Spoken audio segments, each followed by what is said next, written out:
I set my money this month. Hi, this is Phil, and I'm here to tell you all about the Capes and Lunatics Patreon. Don't miss out on our comic book creator interviews, including our monthly Chichester chats with comic book legend D.G. Chichester, superhero movie brackets in our search for the worst comic book movie of all time, and many, many more specials, all completely uncensored. Access starts for $3 a month, full video when you pledge $5 a month. Check out the link in our show notes or go to patreon.com/CapesandLunatics. Hope to see you there. This is Luca Perich, and you're listening to the Capes and Lunatics podcast. Face it, Tigers, you've hit the jackpot. Who was that? That was my wife. Leave me alone. I love it. Thank you, Daniel. Okay, so really, there was only one tiger in there. Let's be clear. I mean, I don't want to cause I don't want there to be problems here. That's right. That's right. It's me. Yeah, there's only one. You need to have it recorded. It's like Face It Tiger, because I'm just saying people could get the wrong idea.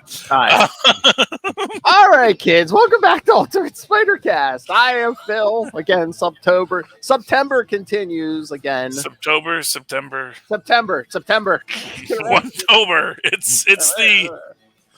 It's the month in the middle when we don't know what's happening until Halloween happens. It's the month until Halloween. That's right. That's how we know what it is. Yeah. Subtober is from the summertime until Halloween. The in-between time. The magic time. As you hear, Charlie Esser's here. Justin the Owl Osgood is here. Hello. A choice he greatly regrets. Me, not Justin. It's like, why did I invite this guy on?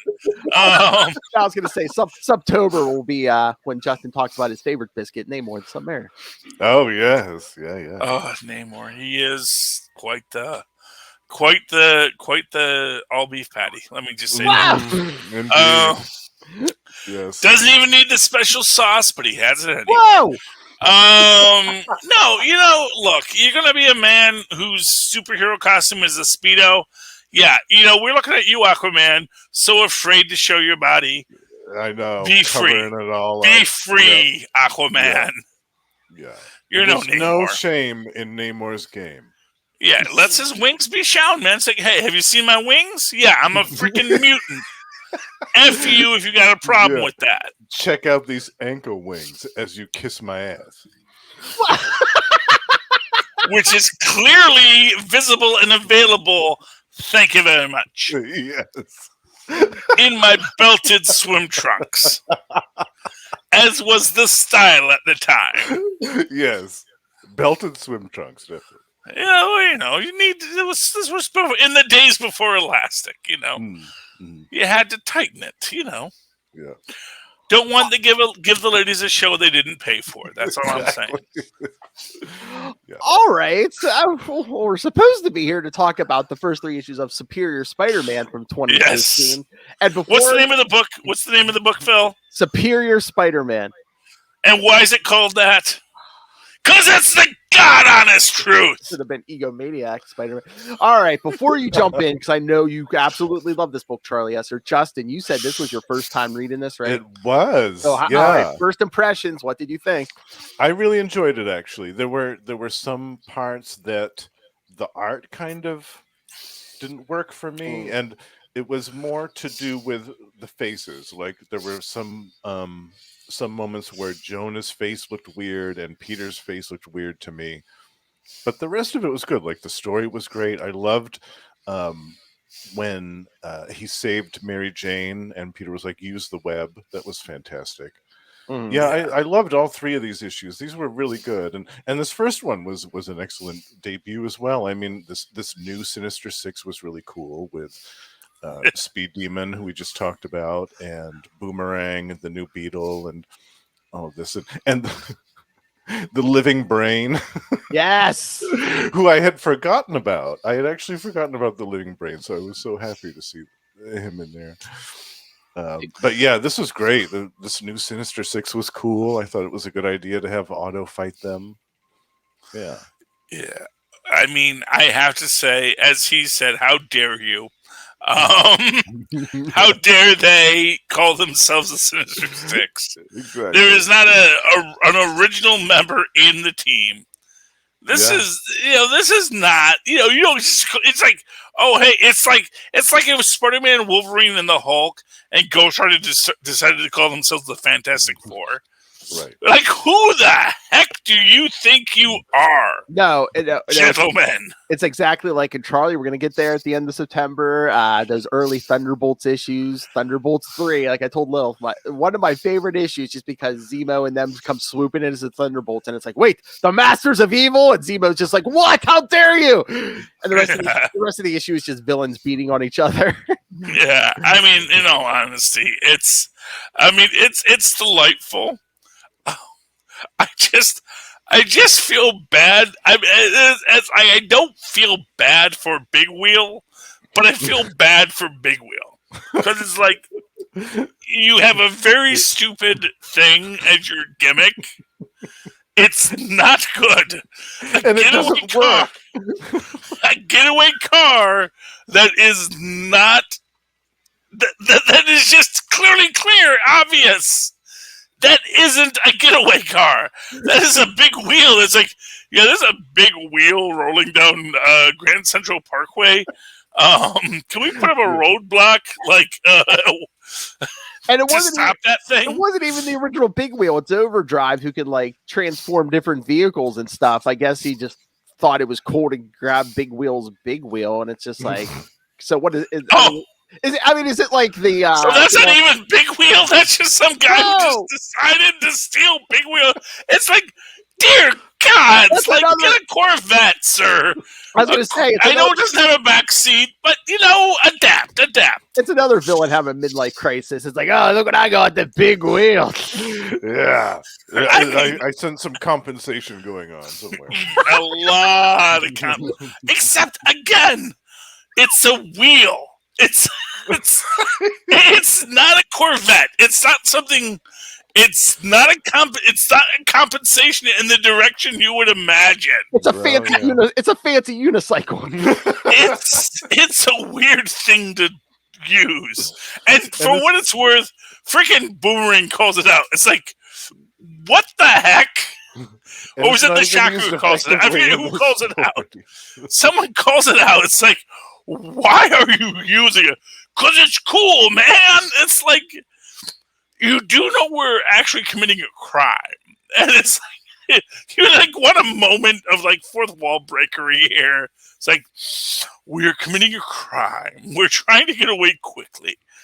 Was this really the best choice? When you theoretically could have stolen a Quinjet. It's like, of all the things in this universe, because not for nothing, I'm sure that was under lock and key. I'm sure there was something he could have stolen that would have made a better getaway. Remember that battle van that Hobgoblin had back in Spider-Man? Yes. That big giant I think it even had a W on it or something. They could have stolen that. There are so many other vehicles they could have used that would have been infinitely more efficient than this thing. Yeah. I mean, I don't even think it has 2 seats. Let's just call it shelter for the dredging tool. It's like, it's a 1-person ride, but it's a really cool ride. It's you guys can hang this on is the for the outside getaway.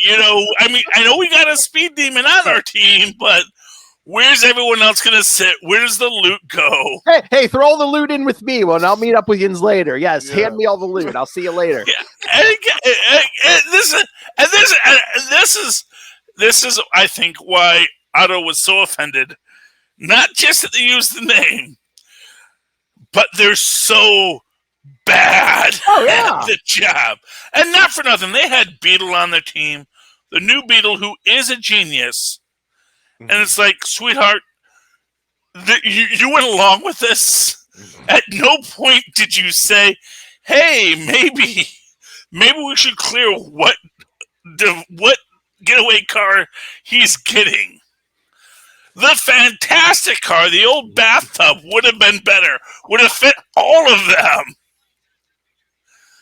And Well, it's always a bad luck charm when you have Shocker on your team. I mean, That's true. Me and Lil's favorite cannon fodder, the Shocker. Oh God, the Shocker. I feel bad for the guy. Honestly, it just and to be sad for him, it's like, oh yeah, I'm a super genius. I built my own things, but it's giving me like brain damage if you like read the lore. The guy has a bad day all around. Peter once literally beat him with butter. To be fair, Peter has beaten people with Twinkies, so. He literally fought him like a Peter, and he's just like, he let the Shocker take a shot. He's like, oh, that popcorn butter's going under his feet. When he fires, he's going to go flying back into the wall, which he did. Oh my God, they do that later. They do that. They do the exact same thing later. We'll get to that with Speed Demon, who has the same problem. Otto has Peter's memory. Classic physics problem of a train running on a track with no friction. High-speed friction over a slippery surface. Do the math, kids. Yeah. No, that's a physics joke. For those who don't know, if you ever read physics problems and you're trying to figure it out, it's like the train is moving on the track. Do not account for friction. And this is the weight of the engine. This is this, and this is that. Do not allow for friction. But of course, if you don't allow for friction, then the wheels can't move forward. So I was trying to make a sexual joke. You were in Lil Hellfire's house. You will make at least 1 or 2 sexual jokes per episode. No, I will make physics jokes. Thank you very much. Because sex jokes are physics jokes. How dare you class up the joint, sir? They're both, because sex jokes are both physics and chemistry. And chemistry is physics, and physics is chemistry, and everything is the same thing. Which is why there are no Nobel Prizes in chemistry, because actually there are Nobel Prizes in chemistry. So never mind. It's a whole thing about things being either physics or chemistry, but I forget what the third science is. But never mind. Moving right along, Philip. What else happens this issue? Do what I want to do. All right. So yes, after he trounces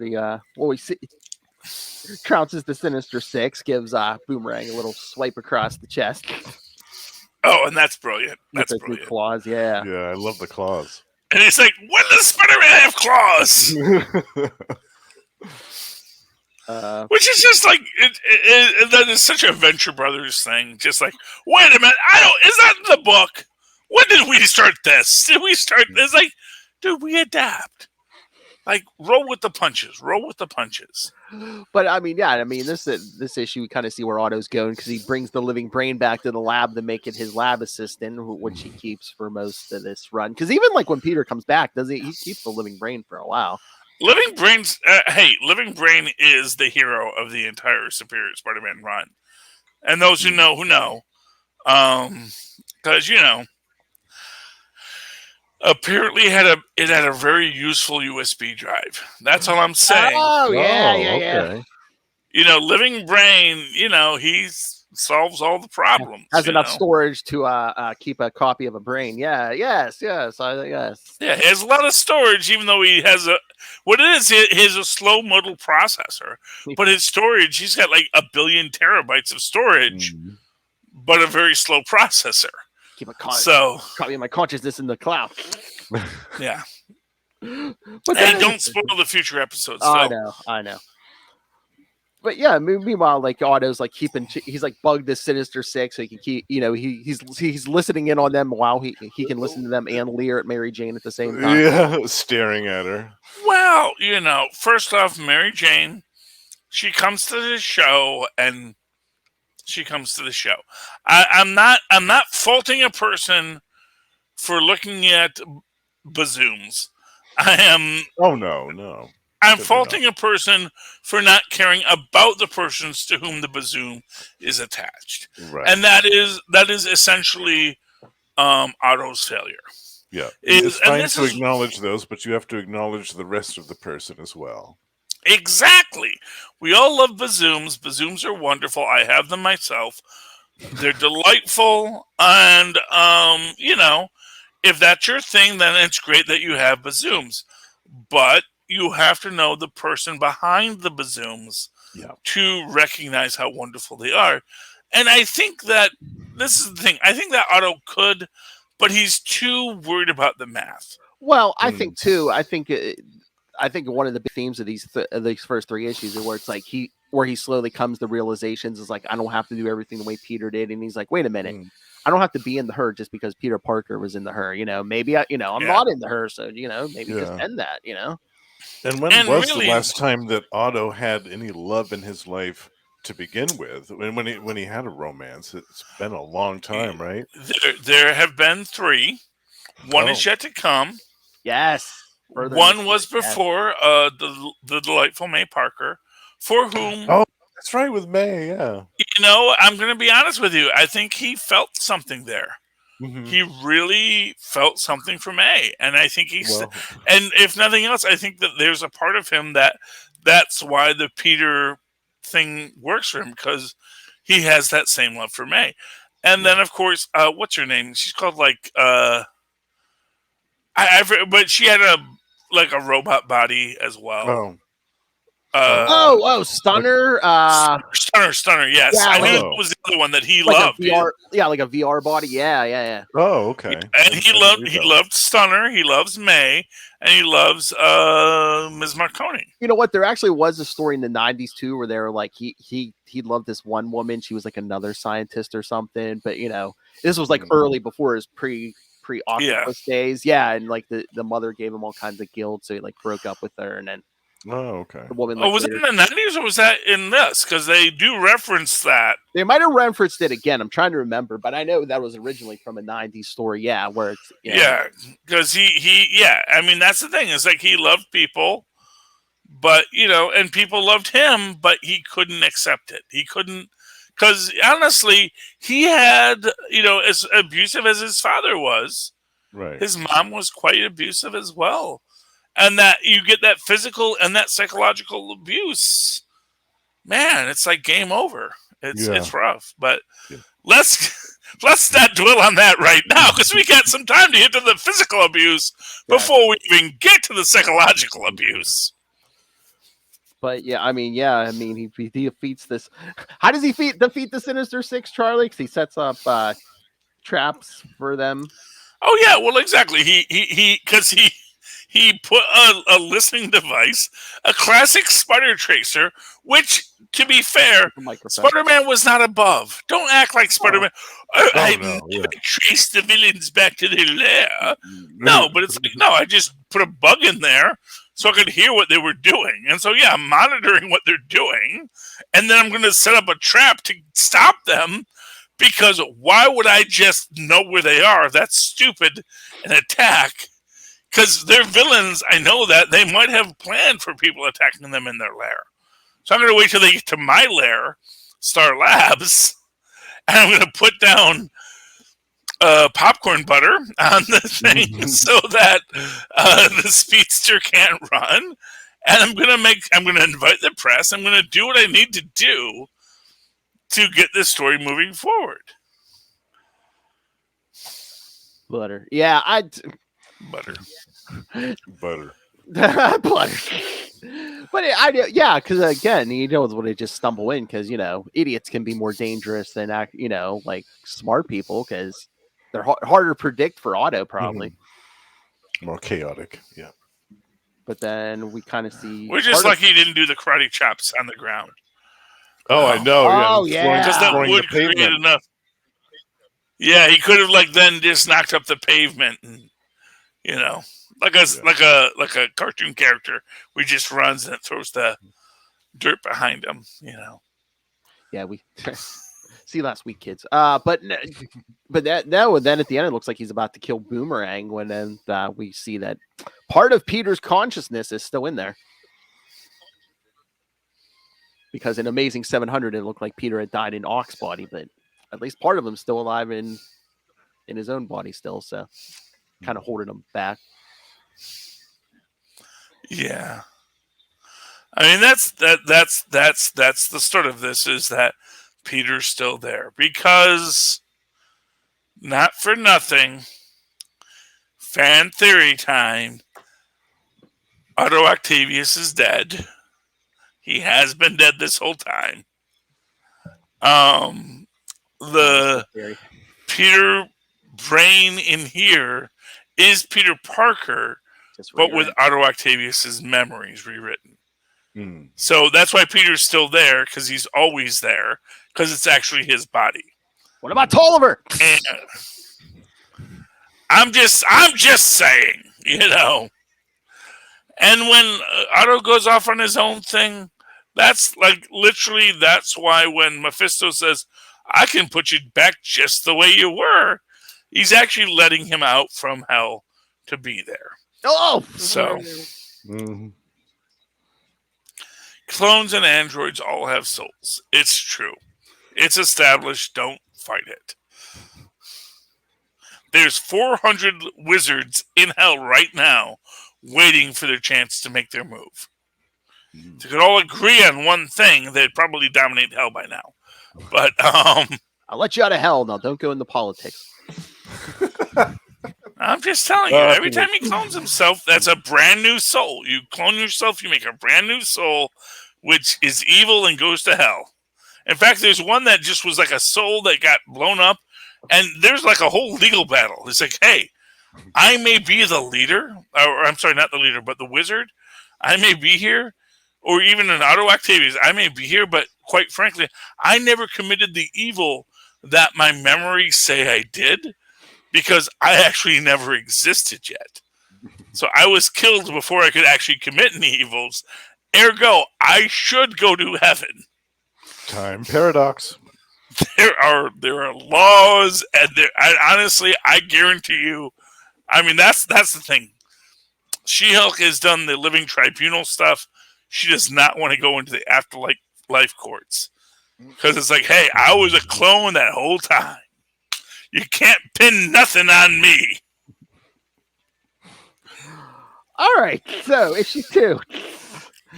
I mean, this one's a little different because there's really not like, well, we see a little bit at the end or towards the end with the Vulture's crew, but I was gonna say there's not a lot of supervillains in this. You know, it starts with basically Spider-Man. This Spider-Man trying to get in good with Jameson. Yeah, and this is the one with the spider signal, right? No. Or is that next issue? No, that's next issue. Yeah. Yeah, this is the one where they make good, and to be fair, honestly, here's the thing. You can put this all on Otto, but I honestly think that as a politician, because at this point in history, Jameson is mayor, he actually has to make peace with a Spider-Man. Yeah. Because he knows it's a 50-50 split in the demographic. And he probably knows deep down Spider-Man is a hero as much as it was beneficial to play into the dangers of Spider-Man. He knows he has to make good with them. Well, I think too. Which is why I think even in this, he's like, as the bigger man, I'll say I can work with you, Spider-Man. Well, and two, it's a new start. When he first became mayor, they had other writers had him starting up anti-Spider-Man squads to try to get Spider-Man. It was 24/7 around the clock, and I think a lot of people were like, "Wait a minute, you're spending how much money to go after one man?" Yeah, exactly. It's bad. It's bad politics. Oh yeah, Phil. I know you live out in Pittsburgh, but this is New York City. And we have a lot of media here who has nothing better to do than to look at budget allocations. Well, I was going to say, no matter how big and how small, taxpayers aren't going to be like, you're spending all our money to persecute one man. One guy. Yeah. Exactly. I mean, that's the thing. And at the end of the day, it's like, I really feel this makes sense for Jameson to say, okay, I know that there is a big Spider-Man contingent. He's not actively hurting the city, so I'm gonna make nice with Spider-Man. It is Jameson's luck that it happens to be Otto at the time. I think had it been anyone else, he would have been just as happy to make the arrangements. But Otto was like, yeah, let's make a more efficient, more superior Spider-Man force. Well, I think too, Jameson's thinking, if I can be the boss of this guy, Ricky, I could set him straight, keep him on track, and not. Yeah. Plus, wasn't also Spider-Man in the Avengers at this point? So that also gave him some kind of public notoriety. Well, the Avengers always have a very loose arrangement. At this point, he's actually on the Luke Cage Mighty Avengers. Oh, okay. Because that becomes a whole thing. Teams. Yeah. Oh yeah, Otto. Yeah. He winds up with Luke Cage's Mighty Avengers, who he does not meld well, but he actually does a good job with them.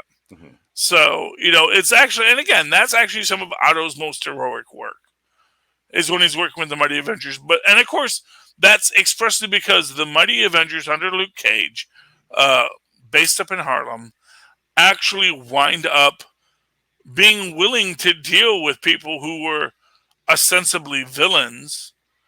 In fact, there's like one person, I think I want to say maybe Yondu or someone like that.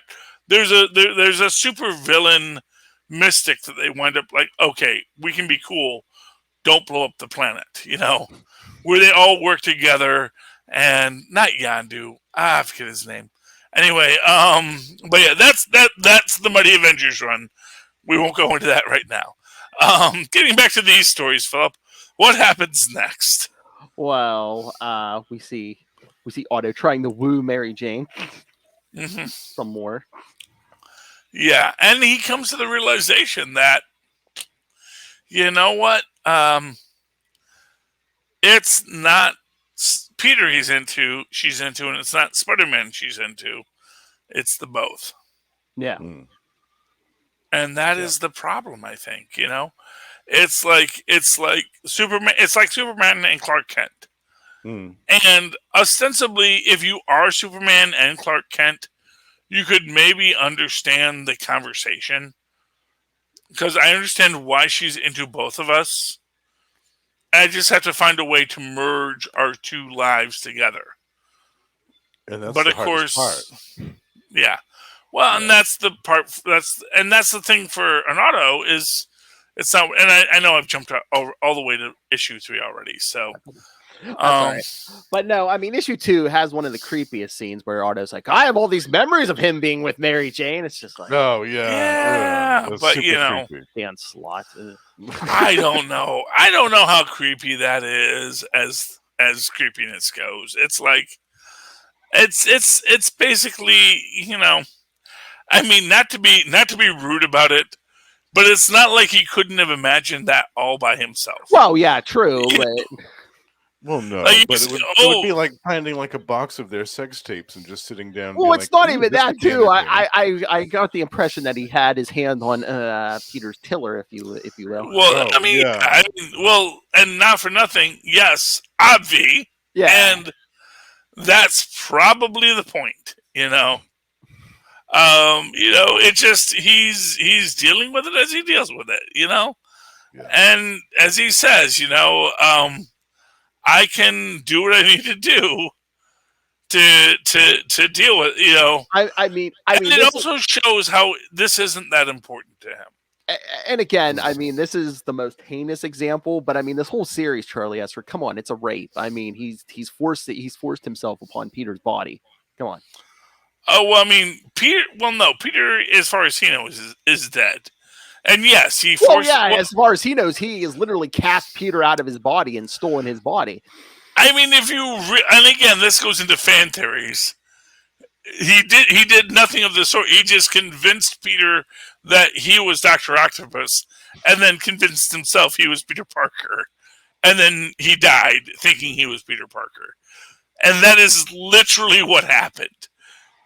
It's like, unless you're going to say that he transferred human souls, which nothing about Otto Octavius makes me think he understands the concept of a soul.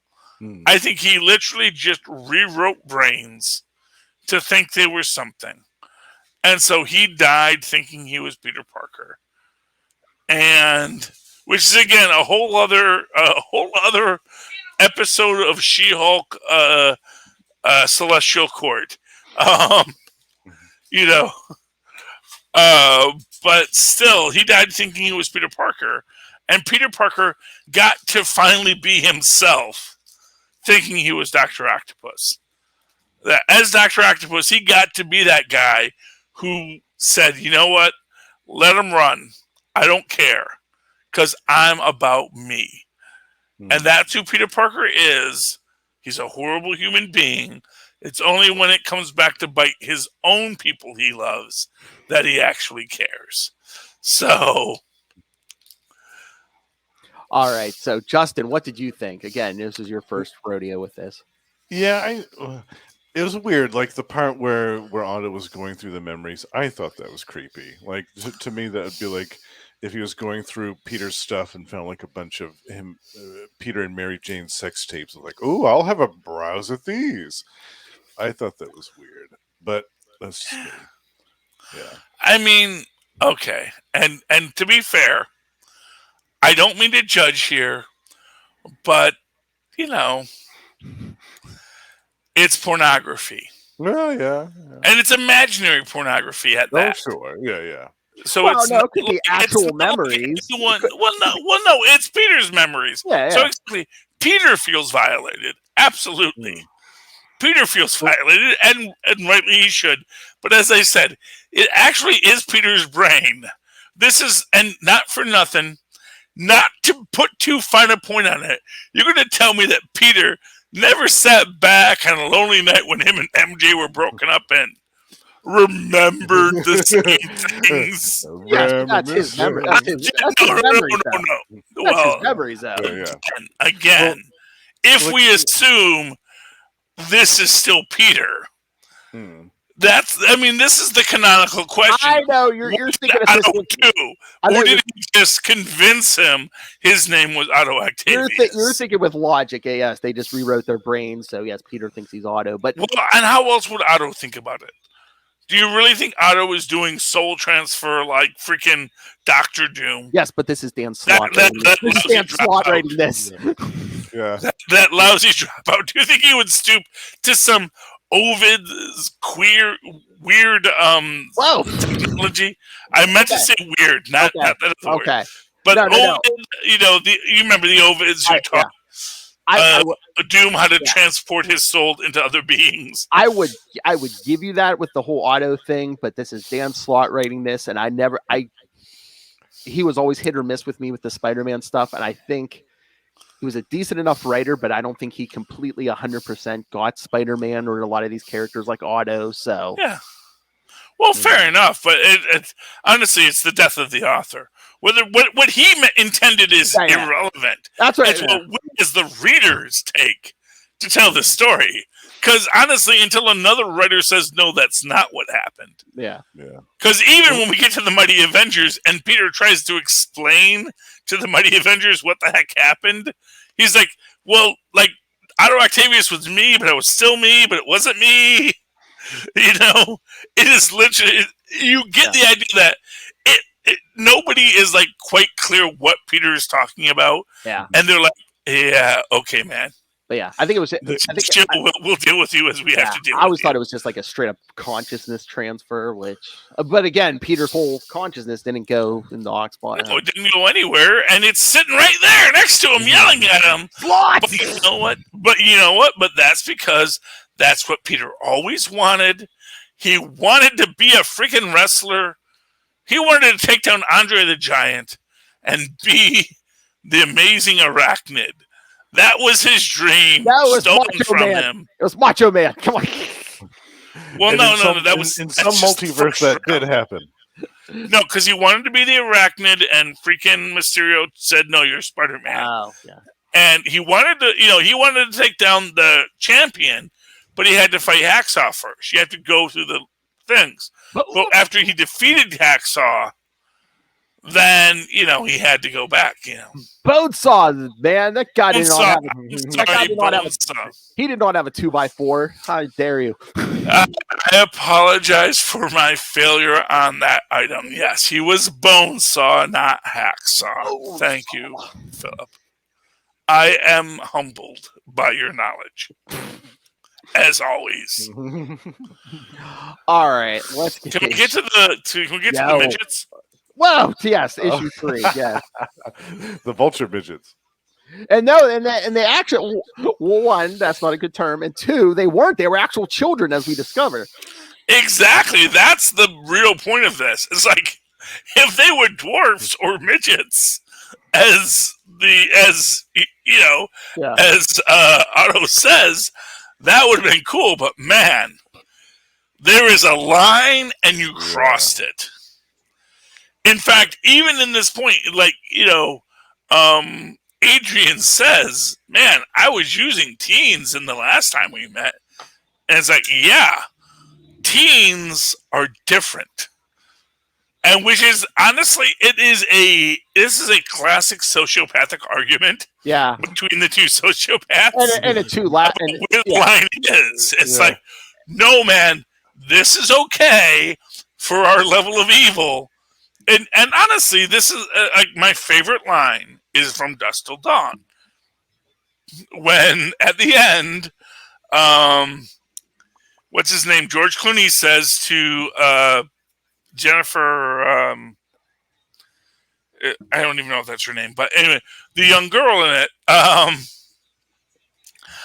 may be several bad words this, but I'm not several more bad words this. Mm-hmm. It's like why he won't take her to the evil, the town of the, criminals. He's like, I'm this level of evil. I'm not that level of evil. Right. I'm the level of evil that did not see vampires as something that was oh, cool. What if we join them? I'm the guy who says, let's kill the vampires and get the F out of here. Yeah. And that is, what was her name? She was also in Natural Born Killers. Oh, isn't it Juliette Lewis? Yeah. Juliette Lewis. That's it. Yeah. Juliette Lewis. So he says to Juliette Lewis, I'm a this, but I'm not a that. And this is that moment for Otto where he's like, yeah, it's cool that you want to be a villain, but it's bad that you want to exploit people who are children. There is a level at which your evil becomes too evil. Like the tick says, eating kittens is wrong, and you shouldn't do it ever. Ever. Ever. And two, I mean, even though the vulture doesn't know it, Otto's like, yeah, that wasn't me last time when you were, Yeah. Yeah, and he's just giving these kids, arcade tokens, right? He's just paying them with arcade tokens. Like, he's not even actually giving them anything. No, exactly. He's really a bad person. He's pulling a Fagin, and you know what? Fagin is awful. Fagin is arguably worse than Bill Sykes. I said it. You can at me, nerds. I did think it was cute how he had. The musical says Fagin is worse than Sykes. So I did like the little mini replicas of the original vulture costume. I thought that was cute. Well, I like that they had the whole pumpkin head. That was neat because that's how you don't know. You don't know what you're dealing with. Right. Yeah.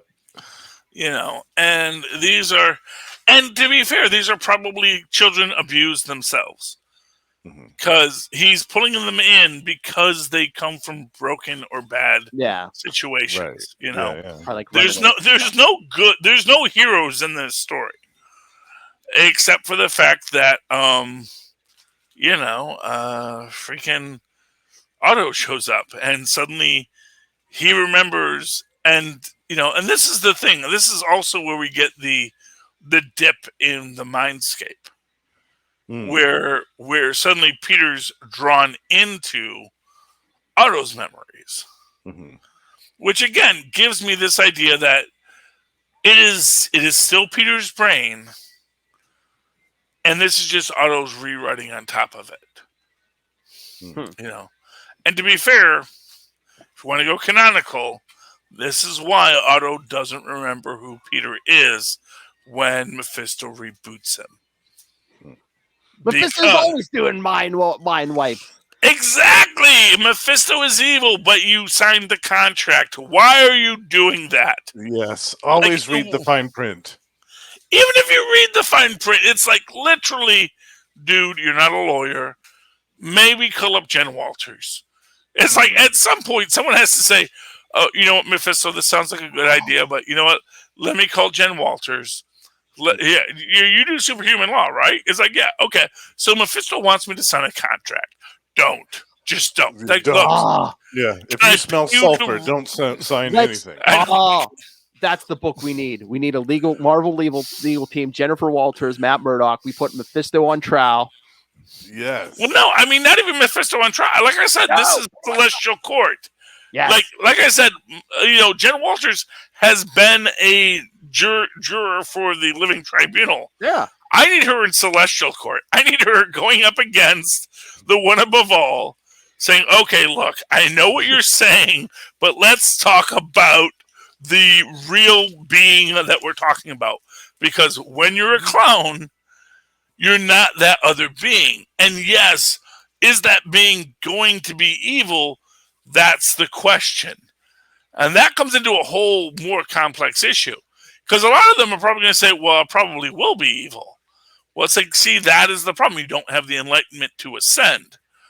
So that's the question, not just you're a clone of the wizard, you have to go to heck. So, you know, there is a whole legal drama available for those who are interested. Esoteric legal dramas. Man, that's a sitcom waiting to happen.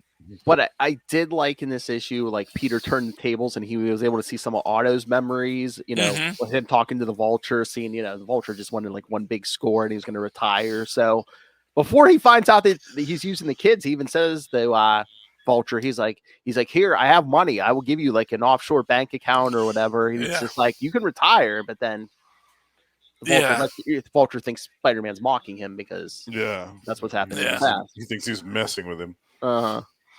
And to be fair, you know, here's what I'll tell you. It's never about one big score. He says it's about one big score. He says it's just about want to get enough to settle down, but it's never enough. Yeah, how long would he settle down for before he went back to it? It would probably be like, what, 6 months? Yeah.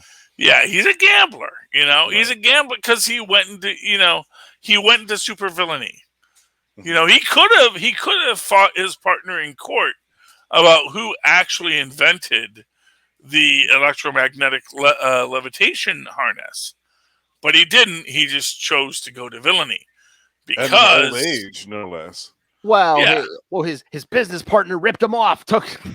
Well, you know, but still, that's what we have a legal system for. Please call Jennifer Walters. She's the best lawyer in town. Even before she had superpowers.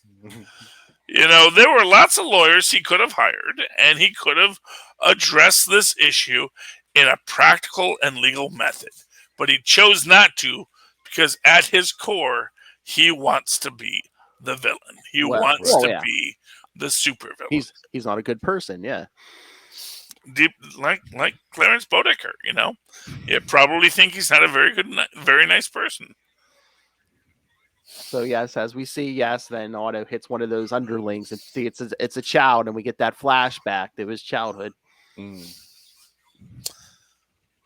Ping slap. Again, yeah. Had that been established before that Otto had been abused as a child? I know, Charlie didn't say like I thought it was established at least that his father was at least verbally abusive. I don't know about the physical. I mean, you know, to be honest with you, I don't know 100%. Yeah, and I will give my entire. Here's what I'll say: like the original Otto was the nice guy Otto turned evil because of traumatic brain injury, and that's been the canon until we get the Superior's run. So I think the Superior run is really where we first get the whole there's deeper levels to it. You know, that there was an overbearing mother, there was an abusive father, Mm-hmm. and these things combined is what made him a supervillain, even though he didn't want to be. You know, but he's still, not for nothing, got his degree. Unlike that dropout Doom. You know, and that's all we can say is, like, you know, Doom just never once is trying to deal with whatever happened to his father. Doesn't even give a crack for his father dying in the snow, keeping him alive. Yeah. He just assumes his dad's in heaven. Meanwhile, his dad's probably out in purgatory somewhere. It's like, yeah. Be nice if you tried to free me, son. You know, maybe we weren't as close as you and Mom, but you know what? Whatever, dude. Let me go push this boulder uphill again. But young Victor was like, I thought he smelled bad on the outside. Oh. Oh, man. I got so many fan theories on Victor. His last name isn't really Von Doom. That's his grandmother telling tales to explain why she got knocked up. Say, it was the Baron knocked me up, so we're the Von Dooms now. Fine. And it's all a lie. It's lies all the way down. He's just a dude. He's just a dude from Latveria. Just tries to steal power and invents horny Doombots. Yeah, well, you know, I mean, that is my basic take on Doom, is that everything he's been told in his life is a lie, but he believes it because he was told it. And the idea that it's not true, that his last name isn't really Von Doom, that he is not the true heir to the throne of Latveria, is just too much for him to bear. He can't deal with it, so he just... It would break his mind. It would break his mind. It would break his mind if the truth came out that, no, actually, you're just a gypsy, and, you know, your grandma slept around, she had your dad, but she called him Von Doom, and everyone said, yeah, sure, we'll call him Von Doom. What the F? Who cares? We're gypsies. Let's just move around, and we'll keep on doing what we do in our gypsy way, or our Romany way. Thank you very much. You know, we'll be Romany, and we'll do our stuff, and no one will care, and you know what? He'll marry this nice young lady who seems to have an inordinate obsession with, you know, mystical stuff, but whatever, who cares? What bad could come from that? And then his real last name is von Frankenstein. You know, you can hope so. I mean, who knows who was visiting that week? I mean, that's the thing. It's like, you know, just the idea of the person who says they have royal heritage, who it turns out was like, well, actually, they just sort of stripped the stable boy. That's a trope that exists. Yeah, or I'm 164th to you. You know, I mean, that's the thing. It's like, I looked it up on Ancestry.com. You know, I don't know. I just and it's nothing against being the grandchild of a stable boy. You know, he's still a genius. He could still be proud of who he is. Yeah. But he needs to say he's more.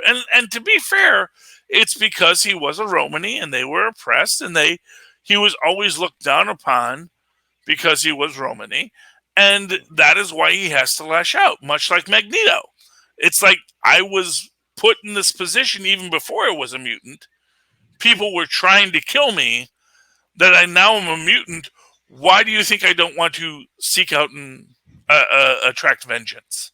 You know, that just makes sense from that perspective. But if you take that larger perspective, maybe you should try to be a better person.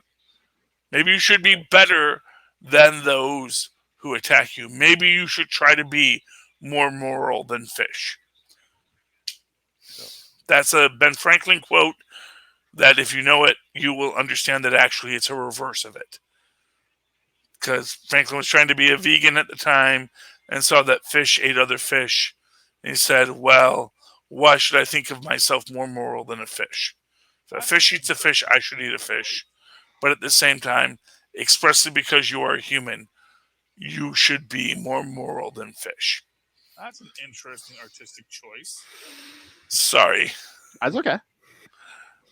Anyway, where were we talking about? Yes, this was. Yeah. And what did you guys think of the end of this issue where uses the signal to blind Vulture and basically slams him into it? And yeah. Then the excuse he tries to give to Carly. Oh yeah, remember he knew what kind of guy I was, so I had to fake him out by being brutal. It's like, okay, Otto.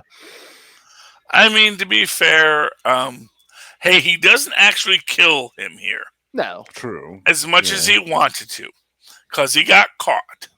Yeah. But at the same time, it's one of those moments like, again, it's like, you know what? He kind of crossed the line.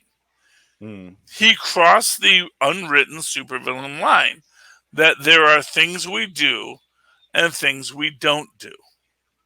And, we'd be talking about this if it was available on Marvel Unlimited.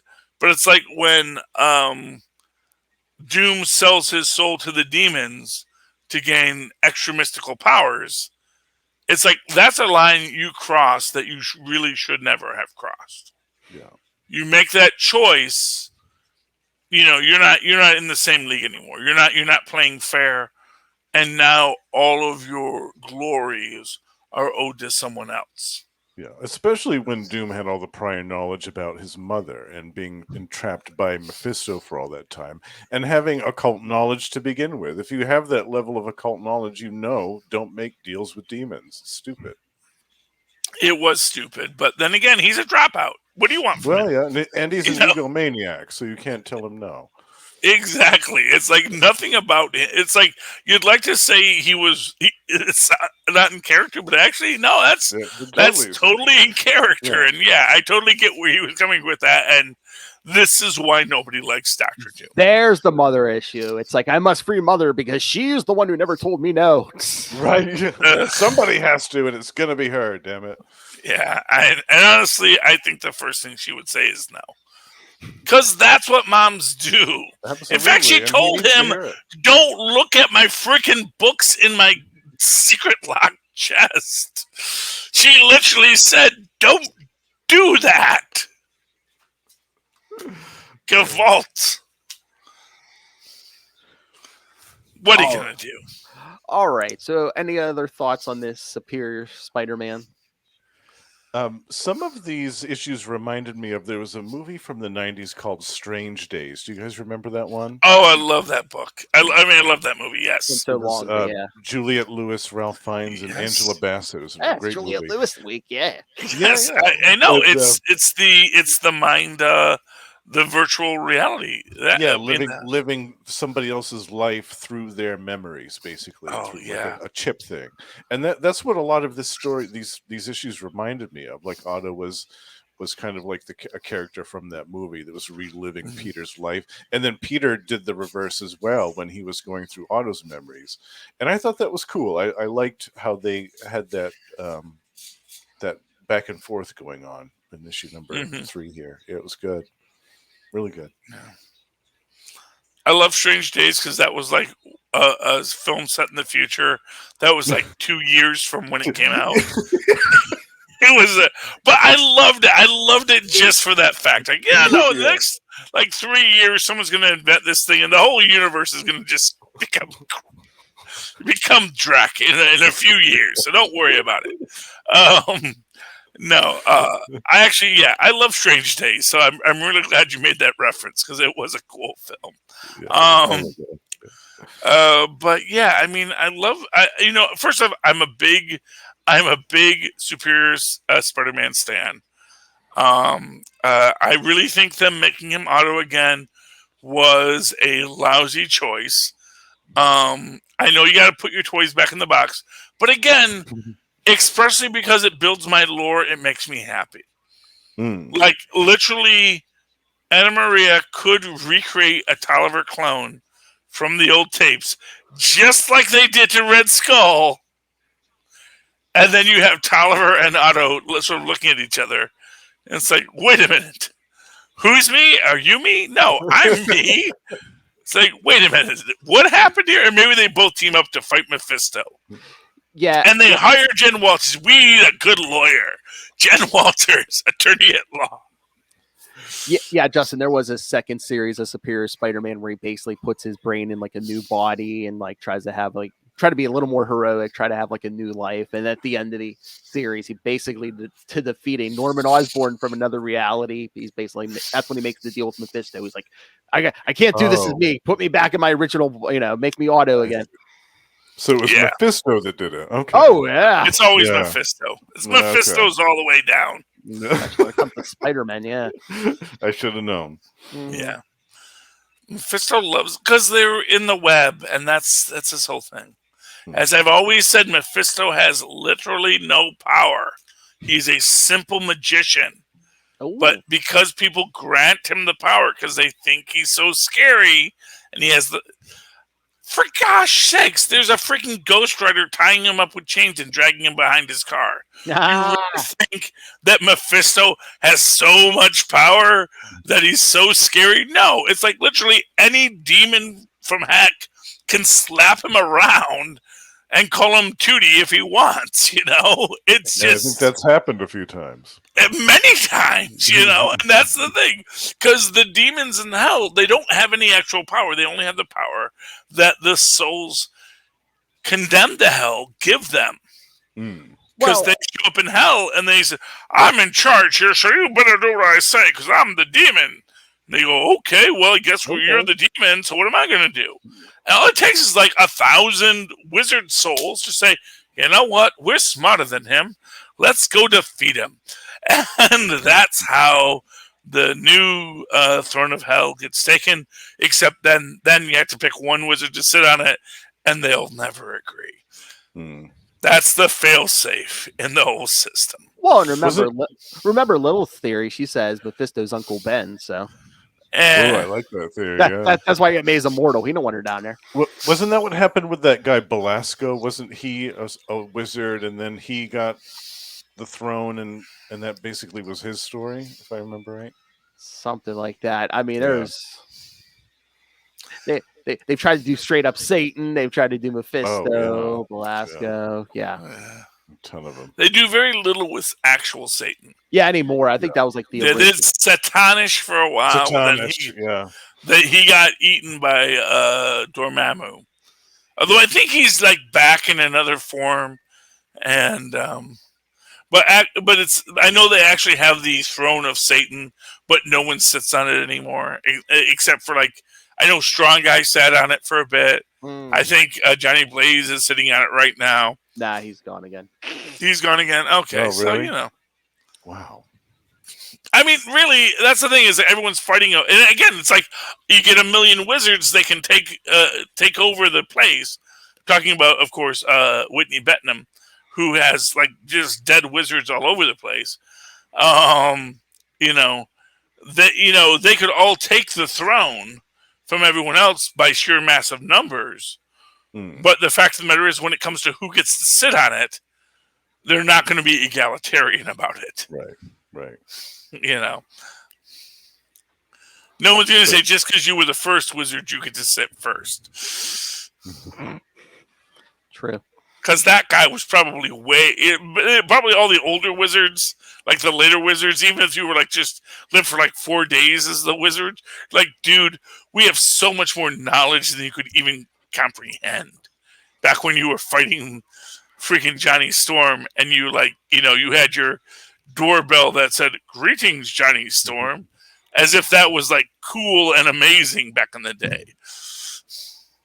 There's a whole issue about that. Don't mind me about how archaic the wizard's tech seems to people coming back to his mansion, like only like 2 decades later. So. All right. Anything else? Sorry. That's okay. No. I knew what I was in for. All right, kids. So next episode, we'll be doing Marvel Team Up 96 with Noel. At least me and Charlie. Justin, you're welcome to join us. We'll try to wrangle the other host from Trapped in a World, Russell, also. So wild like an animal. Wow. If they're not busy talking about knees. All right. So, yeah, send your thoughts for those jokers, email us, CapesandLunatics@gmail.com, or call the voicemail 614-382-2737. That's 614-38-CAPES. And remember, you can find Ultimate Spider-Cast on Facebook, on Twitter, Web of Spider-Man, our Facebook fan group, all the various social medias for all the shows we do. The YouTube channel, please subscribe there. Everything gets a video. So smash that subscribe button. Smash it. And most importantly, the Patreon. Again, Yes. help support this madness. $3 to $5 gets you access to, early access to creator interviews, including the monthly Chichester chats. I got the good mic out for you guys. And superhero Chichester chats. Bing, quality. Superhero movie brackets. We will find the worst superhero movie of all time by the end of the year. And of course, Capes and Lunatics and Capes and Lunatics Sidekicks merch. Real aluminium. Get yourself some goodies. And That's join right. me in the Patreon Elite. That's right. That's right. Right over there. Right beside me. Yes. One of our Patreon Elite, along with Russell and Ray. There's just Justin right there. That's right. So find it all at Linktree, linktr.ee/Capes and Lunatics. And not only is he a Patreon Elite, he's also on many other podcasts. Justin, where can people find you? Can also be found at Gamma Charge, the strongest podcast there is, where Russell and I talk about everything to do with the Hulk and She-Hulk. Tomes of Evil, a comic book supervillain podcast, where we talk about the bad guys. And Predator and Prey, in which we talk about the Predator from the films, comics, and everything else. Scream at. Well, So, quick question for you. Gotta rub that one in. Have they established, because there's a whole thing about the gun at the end of Prey, and did they establish in a film that the gun came from somewhere else, or was that only in another context? Do you know? Or because my child was asking me about this. If you don't know, that's okay. I don't mean to put you on the spot. the gun that she took? Yeah, the gun that she took that eventually goes to, what's his name? Guy from Danny Glover. In Predator 2, right. Yeah. I think that that is the same gun, yeah. Yeah, and so I'm wondering if, because now I get the idea that at some point the Predators got it back, and it's implied that the Predators returned at the end of Prey. So sorry, spoilers for those who haven't seen it yet. So it's a big question how it got back to them. I personally think they showed up to get the body and they were like properly reverential. She's like, here, take your dang gun too. Yeah. Get the heck off our planet. Yeah. Welcome to Earth. As Will Smith once said. You know? So that's my take on it, but we don't know yet. We'll have to see. So, but sorry. No, I was gonna say no. Charlie Esser, give him your plugs. Oh, hey, you know what? I'm on the Capes and Lunatics podcast because I'm a fancy man. I'm also on Avengers Declassified, where we will declassify all of the Secret Avengers adventures that you don't know about and you've never even thought about. And of course, I'm on Full Stream Ahead with Maz Manzor, the skinniest, richest friend I know. And if you want to write to me about any of those things, you can do so at superconnectivityblog at gmail.com. That's superconnectivityblog, all one word, at gmail.com. And of course, follow me on the Twitters. I live tweet things when I feel like it at Charlie Esser. That's CharlieEsser. Look for the two E's in the middle. For quality. Bing. Thank you, Maz. Muzzy. All right, kids. Remember, next time, Howard the Duck. Wow. It's a world you never made, man. Trap world. Make sure to But have aren't some we cigars all- ready for him. Oh, if we can get everyone, maybe we'll do another live read, Justin. I can't smoke cigars, man. I'm allergic to nicotine. Till then, swing on back.